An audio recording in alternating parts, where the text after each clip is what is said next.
வெயில் இருந்தாலும் நம்மளை எப்படி நம்ம பாதுகாத்துக்கலாம். ஸோ இது மாதிரி காய்கறி பழங்கள் வந்து நீங்கள் வந்து பெரியவர்களுக்கும் சிறியவர்களுக்கும் குழந்தைகளுக்கும் நீங்கள் கொடுக்கலாம்.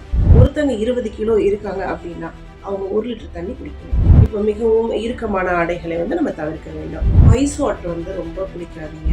இருதய நோய் உள்ளவர்கள், சிறுநீர் கோளாறு உள்ளவர்கள், அவர்களெல்லாம் வந்து சிக்கனோ ஏதோ தந்தூரி அது மாதிரிலாம் நீங்கள் சாப்பிடுவீங்க. உங்கள் டாக்டர் அட்வைஸ் படி நீங்கள் நீர் அருந்த வேண்டும். கேப்டன் நியூஸ் நேயர்களுக்கு வணக்கம். இன்று நாம் பார்க்க போவது கோடை விடுமுறை. ஆமாங்க, மே மாதம் வந்துருச்சு. மே மாதம் வந்தாலே கோடை விடுமுறை தான். பிள்ளைகளுக்கும் சரி பெரியவர்களுக்கும் சரி அது கொண்டாட்டமான நாளாக இருக்கும். ஏன் கொண்டாட்டமான நாளாக இருக்கும்? வெயிலில் எப்படிங்க கொண்டாட்டம் அப்படின்னு நீங்கள் நினைக்கலாம். வெயிலாக இருந்தாலும் இது வெக்கேஷன் போகிற நேரம். ஆமாங்க, நம்ம குழந்தைகளுக்கு விடுமுறை நாட்கள் இல்லையா? அப்போ நம்ம கண்டிப்பாக குழந்தைகளை நம்ம குதூகலமாக வச்சுக்கணும்னு நினைப்போம். அதுக்காக நம்ம வெளியே கூட்டிகிட்டு போவோம். அந்த மாதிரி நேரத்தில் வெயிலும் இருக்கும். எப்படி பண்ணலாம் அப்படின்றது தான். வெயில் இருந்தாலும் நம்மளை எப்படி நம்ம பாதுகாத்துக்கலாம் அப்படின்றத நம்ம பார்க்க போகிறோம். இப்போது பெரியவர்கள் முதல் சிறியவர்கள் வரை யாராக இருந்தாலும் இந்த வெயிலின் தாக்கம் வந்து அதிகமாக தான் இருக்கும். யாராலையும் அதை பேலன்ஸ் பண்ண முடியாது. அது எப்படி நம்ம வந்து பேலன்ஸ் பண்ணணும் அப்படின்னா, நம்மளுடைய நீர் சத்துக்களை அதிகரிக்க வேண்டும். ஏனென்றால் கோடையில் நமக்கு நிறைய வியர்வைகள் வந்து வெளியேறும். ஆமாங்க, வெயில் காலத்தில் நம்ம வெளியே போகும்போது நிறைய வியர்வைகள் நமக்கு வெளியேறும். அதற்கு ஈக்குவலாக நம்ம வந்து வாட்டர் வந்து நம்ம எடுத்துக்கணும்.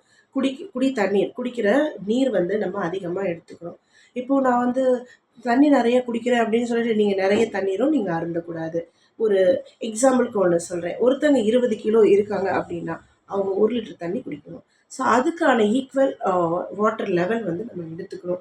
இந்த மாதிரி நீங்கள் தண்ணீர் அருந்துவது, அதிகப்படியான காய்கறி பழங்கள், அதாவது நார்ச்சத்து நிறைந்த நீர் சத்து நிறைந்த காய்கறிகளை நீங்கள் அருந்துவது நல்லது.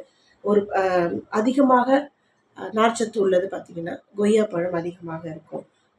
நீர் சத்து நிறைந்ததுன்னு பார்த்திங்கன்னா உங்களுக்கு தர்பூசணியில் இருக்கும். ஸோ இது மாதிரி காய்கறி பழங்கள் வந்து நீங்கள் வந்து பெரியவர்களுக்கும் சிறியவர்களுக்கும் குழந்தைகளுக்கும் நீங்கள் கொடுக்கலாம். அது மட்டும் இல்லாமல் ஆடைகளையும் நம்ம மிகவும் கவனம் தேவை. உலர்ந்த ஆடைகளை அணிவது, காட்டன் ட்ரெஸ்ஸஸ் வந்து நம்ம போடுவது, இப்போ மிகவும் இறுக்கமான ஆடைகளை வந்து நம்ம தவிர்க்க வேண்டும். இப்போ வெளியே போகிறோம் அப்படின்னா ஒரு பிளாக் கலர் ட்ரெஸ் அண்டு ரொம்ப கான்ட்ராஸ்டான ட்ரெஸ்லாம் நம்ம வந்து போடக்கூடாது. கொஞ்சம் அதிகமாக வெயில் வந்து இன்னுமே நமக்கு தாக்கத்தை அதிகரிக்கும். ஸோ ட்ரெஸ்ஸில் வந்து ஒயிட் அது மாதிரி நீங்கள் போடுறது ரொம்ப நல்லாயிருக்கும். பெரியவர்களுக்கும் நீங்கள் அறிவுறுத்தணும். ஏன்னா பெரியவங்க தண்ணி குடிக்கும்போது அடிக்கடிக்கு சிறுநீர் கழிக்க போகிறது சிரமமாக இருக்குன்னு சொல்லிட்டு நீர் வந்து அருந்த மாட்டாங்க. அப்படி நம்ம விடக்கூடாது. அவங்களுக்கும் சொல்லி புரிய வைக்கணும். நீர் சத்து நம்ம உடம்பில் குறைந்தால் நிறைய குறைபாடுகள் நமக்கு வரும் அப்படின்றத அவங்களுக்கு நம்ம தெரியப்படுத்தணும். வெயிலில் அடிக்கடி போகிறத நம்ம தவிர்க்க வேண்டும். ரொம்ப காற்றுள்ள இடமா, திறந்த வெளியுள்ள இடமா நம்ம வந்து இருக்க வேணும். இப்போ வெயிலில் ரொம்ப சுற்றுற வேலை இருந்தால் கொஞ்சம் மார்னிங்கே நீங்கள் முடிச்சுக்கோங்க. ஈவினிங்கில் கொஞ்சம் பிளான்ஸ் வச்சுக்கோங்க. ஈவினிங்கில் கொஞ்சம் நீங்கள் போகலாம். அந்த மாதிரி நீங்கள் யூஸ் பண்ணலாம். இருதய நோய் உள்ளவர்கள், சிறுநீர் கோளாறு உள்ளவர்கள், அவர்களெல்லாம் வந்து உங்கள் டாக்டர் அட்வைஸ் படி நீங்கள் நீர் அருந்த வேண்டும். ஜங்க் ஃபுட்டு இந்த வெயில் காலத்தில் தவிர்ப்பது ரொம்ப நல்லது. அது மட்டும் இல்லாமல் நீங்கள் இப்போ நைட் டைமில் போயிட்டு நீங்கள் சாப்பிட்றீங்க, சிக்கனோ ஏதோ தந்தூரி அது மாதிரிலாம் நீங்கள் சாப்பிடுவீங்க. அப்போது உடனே வந்து ஒரு சோடா அது மாதிரி குடிப்பீங்க ஜில்லுன்னு. ஸோ அந்த மாதிரியும் நம்ம உடம்புக்கு எடுத்துக்கூடாது. அது ரொம்ப தீங்கு விளைவிக்கும். ஃபர்ஸ்ட் ஆஃப் ஆல் என்ன அப்படின்னா, ஐஸ் வாட்டர் வந்து ரொம்ப குடிக்காதீங்க. அது ஜீரண சக்தியை ரொம்ப வந்து நமக்கு குறைபாடுகள் ஏற்படுத்தும். ஸோ நார்மல் தண்ணி தான் நீங்கள் குடிக்கணும். வெயில் காலம் ஆச்சே ஜில்லுன்னு குடிக்கலாமே அப்படின்றத வேண்டாம்.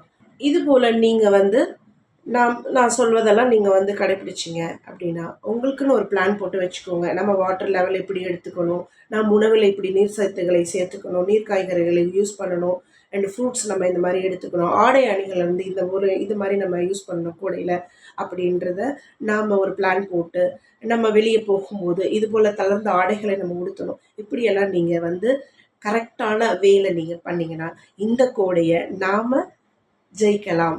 கோடையிலும் மிகவும் குதூகலமாக இருக்கலாம். நன்றி, வணக்கம்.